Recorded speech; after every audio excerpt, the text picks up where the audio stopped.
নমস্কার বন্ধুরা, আশা করি সবাই খুব ভালো আছো। শুভমিতা ব্লগে সবাইকে স্বাগত জানাই।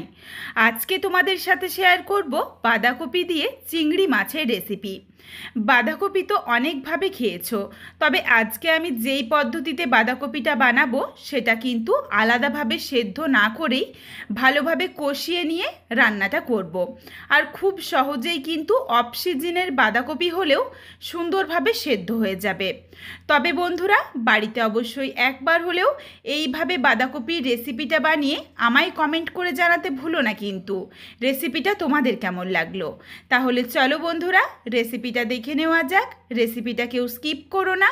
স্কিপ করলে আমি কি পদ্ধতিতে রেসিপিটা বানালাম বা কি মশলার অ্যাড করলাম সেটা তোমরা মিস করে যাবে, তখন হয়তো রেসিপিটা খেতে এতটা ভালো হবে না। এখানে আমি প্রথমেই কিছুটা পরিমাণে চিংড়ি মাছের খোসা খুব ভালোভাবে ছাড়িয়ে পরিষ্কার করে ধুয়ে নিয়ে জলটা ঝরিয়ে দিয়ে দিয়েছি স্বাদ অনুযায়ী লবণ, হলুদের গুঁড়ো। এরপর চিংড়ি মাছটা ভালোভাবে মেখে রাখলাম। এখানে আমি চালানি চিংড়ি মাছেরই ব্যবহার করলাম। তোমরা চাইলে কিন্তু একদম যেটা দেশি কুচো চিংড়ি চাইলে ওটাও দিতে পারো, কোনো অসুবিধে হবে না। এরপর বেশ কিছুটা পরিমাণে আলু ছোট ছোট টুকরো করে কেটে নিয়েছি। মাঝারি সাইজের একটা বাঁধাকপি দেখো ঠিক একদম মিহি করে কুচিয়ে নিয়েছি। এইভাবে যদি একটু মিহিভাবে কুচি করা হয় তাহলে কিন্তু বাঁধাকপিটা সহজেই সেদ্ধ হয়ে যায় অফ সিজনের বাঁধাকপি হলেও। কড়াই গরম করে কড়াইয়ের মধ্যে প্রথমেই সামান্য একটু সর্ষের তেল গরম করে নিয়েছি। তেলের মধ্যে লবণ হলুদ দিয়ে মেখে রাখা চিংড়ি মাছগুলো দিয়ে দিলাম। চিংড়ি মাছগুলো দেওয়ার পর নাড়াচাড়া করে হালকা করে ভেজে নেব। খুব বেশি ভাজার দরকার নেই, তখন কিন্তু আবার চিংড়ি মাছটা খাওয়ার সময় বেশ অনেকটা শক্ত হয়ে যাবে। শুধুমাত্র মাছ থেকে যেটুকু জল বেরোবে গায়ের জলটা শুকিয়ে নিলেই হবে। মাছের জলটা শুকিয়ে গেছে, এরপর চিংড়ি মাছটা ভেজে তুলে রাখলাম। এই কড়াইয়ের মধ্যেই বাকি রান্নাটা করে নেব। কড়াইটা কিন্তু আর পরিষ্কার করার দরকার নেই, তার কারণ আমি এমনভাবে রান্নাটা করব কড়াই পরিষ্কার না হলেও কিন্তু খুব ভালোভাবে রান্নাটা করা যাবে। কড়াইয়ের মধ্যে আবারও বেশ কিছুটা পরিমাণে সর্ষের তেল গরম করে নিয়েছি। এই রান্নাটা কিন্তু আমি বেশ অনেকটা পরিমাণে আলু বা কপির ব্যবহার করেছি, এই জন্য কিন্তু তেলটাও একটু বেশি দিলাম। তোমরা চাইলে কিন্তু তোমাদের পছন্দ মতো তেলের পরিমাণটা আরও কমিয়ে বা বাড়িয়ে নিতে পারো। তেল গরম হয়ে গেছে, ফোড়নে দিয়েছি শুকনো লঙ্কা, তেজপাতা, হাফ চামচ পরিমাণে 5 ফোড়ন। নাড়াচাড়া করে ফোড়নটা ভেজে নিয়েছি। এরপর এর সাথে দিয়ে দিলাম কেটে রাখা আলু। আলুটা দেওয়ার পর নাড়াচাড়া করে আলুটা হালকা করে একটু ভেজে নেব। খুব বেশি ভাজার কিন্তু দরকার নেই। আর এখন আমি লবণের ব্যবহার করব না, তার কারণ এখনই যদি লবণ দিয়ে দিই তখন কিন্তু আলুর থেকে বেশ অনেকটা পরিমাণে জল ছাড়বে, আর জলটা শুকোতেও বেশ দেরি হবে। লবণ ছাড়াই আলুটা নাড়াচাড়া করে হালকা একটু লালচে রং ধরিয়ে ভেজে নেব। আলুর মধ্যে দেখো হালকা একটা লালচে রং ধরে গেছে। এর থেকে আর বেশি ভাজছি না। এরপর এখানে আমি একে একে মশলাগুলো অ্যাড করব। প্রথমেই দিয়ে দিচ্ছি কিছুটা পরিমাণে পেঁয়াজ কুচি। পেঁয়াজটা দিয়ে আলুর সাথে নাড়াচাড়া করে হালকা করে একটু ভেজে নেব। খুব বেশি আবারও বলছি ভাজার দরকার হয় না। যদি এইভাবে রান্নাটা করা হয় একদমই শর্টকাট পদ্ধতিতে রান্নাটা হয়ে যায়, খেতেও কিন্তু বেশ ভালো লাগে। পেঁয়াজটা হালকা করে একটু ভেজে নিচ্ছি, শুধুমাত্র পেঁয়াজটা একটু মজে যাওয়া অবধি। আর গ্যাসের ফ্লেম হাইতে করেই কিন্তু এখন রান্নাটা করছি। গ্যাসের ফ্লেম মিডিয়াম বা লোতে এখন করার দরকার নেই। পেঁয়াজের মধ্যে একদম দেখো হালকা একটা রং ধরেছে, তারপর দিয়ে দিলাম কিছুটা পরিমাণে আদা রসুন বাটা। এখানে কিন্তু আমি মশলার পরিমাণ প্রত্যেকটাই একটু বেশি ব্যবহার করছি, তার কারণ আমি তোমাদের আবারও বলছি আলুর পরিমাণও দেখো বেশ অনেকটা রয়েছে, বাঁধাকপিও একটা গোটা রয়েছে এই জন্য। তবে এরপর তোমরা যেই পরিমাণ আলু আর বাঁধাকপি নেবে সেই বুঝে কিন্তু মশলাটা নিয়ে নিও। মশলার কাঁচা গন্ধটা চলে গেছে, নাড়াচাড়া করে মশলাটা কিন্তু ভালোভাবে কষানো হয়ে গেছে। এরপর এখানে কিছু গুঁড়ো মশলা দিয়ে দিচ্ছি।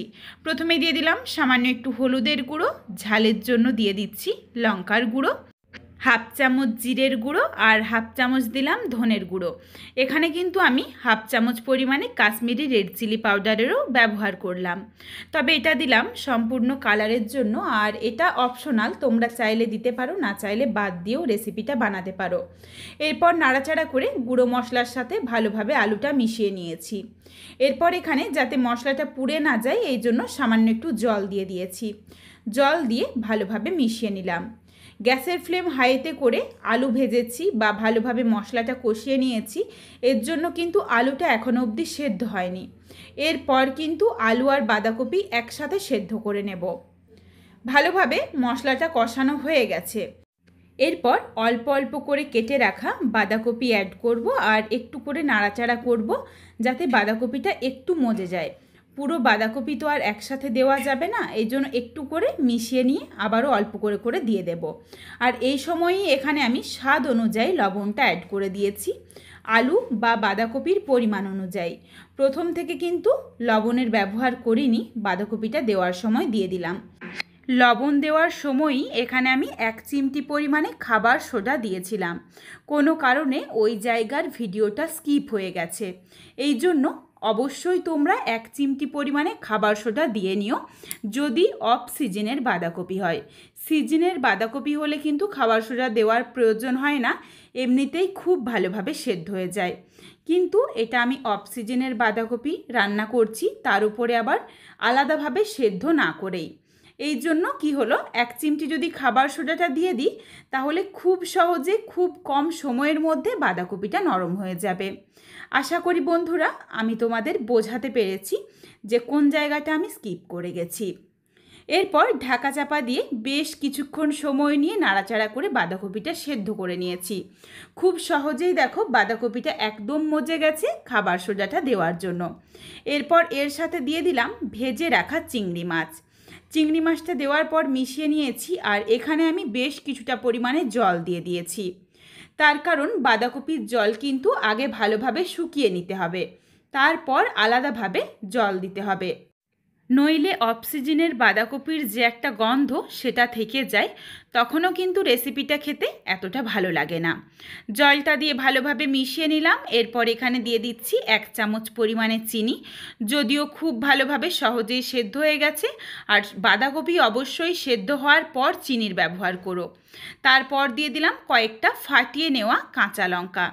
ভালোভাবে মিশিয়ে নিচ্ছি। এরপর ঢাকা চাপা দিয়ে আবারও প্রায় মিনিট 4-5 সময় নিয়ে রান্নাটা করে নেব, যাতে চিংড়ি মাছের ফ্লেভারটা খুব ভালোভাবে রান্নাটার সাথে মিশে যায়। 4-5 মিনিট ধরে রান্নাটা করে নিয়েছি। জলটা দেখো বেশ অনেকটা শুকিয়ে এসেছে, তবে আমি এখানে খুব বেশি একদম যে শুকনো সেটা করব না, একটু মাখো মাখো রাখবো, কারণ আলুতেও বেশ কিছুটা জল টেনে নেয়, এই জন্যই। এরপর আমি খুন্তিতে করে চেপে চেপে একটুখানি মিশিয়ে নিয়েছিলাম যাতে একটু মাখো মাখো হয়ে যায়। রেসিপিটা দেখো একদম রেডি হয়ে এসেছে, দুর্দান্ত দেখতে হয়েছে, খেতেও কিন্তু বেশ ভালো লাগে। এরপর নাবিয়ে নেব। নাবিয়ে নেওয়ার আগে দিয়ে দিলাম সামান্য একটু গরম মশলার গুঁড়ো।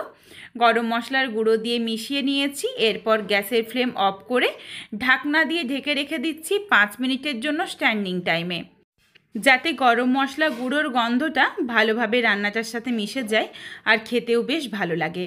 তবে এখানে আমি চিংড়ি মাছের ব্যবহার করেছি, এই জন্য কিন্তু শুধুমাত্র গরম মশলার গুঁড়োটা অ্যাড করলাম। তোমরা যদি চিংড়ি মাছ ছাড়া রেসিপিটা বানাও তাহলে চাইলে তোমরা শেষে গরম মশলা গুঁড়ো সাথে 1 চামচ পরিমাণে ঘিও অ্যাড করতে পারো, তাহলেও কিন্তু খেতে বেশ ভালো লাগে। বাড়িতে অবশ্যই একবার হলেও চিংড়ি মাছ দিয়ে বাঁধাকপির এই রেসিপিটা বানিয়ে আমায় কমেন্ট করে জানাতে ভুলো না কিন্তু রেসিপিটা তোমাদের কেমন লাগলো।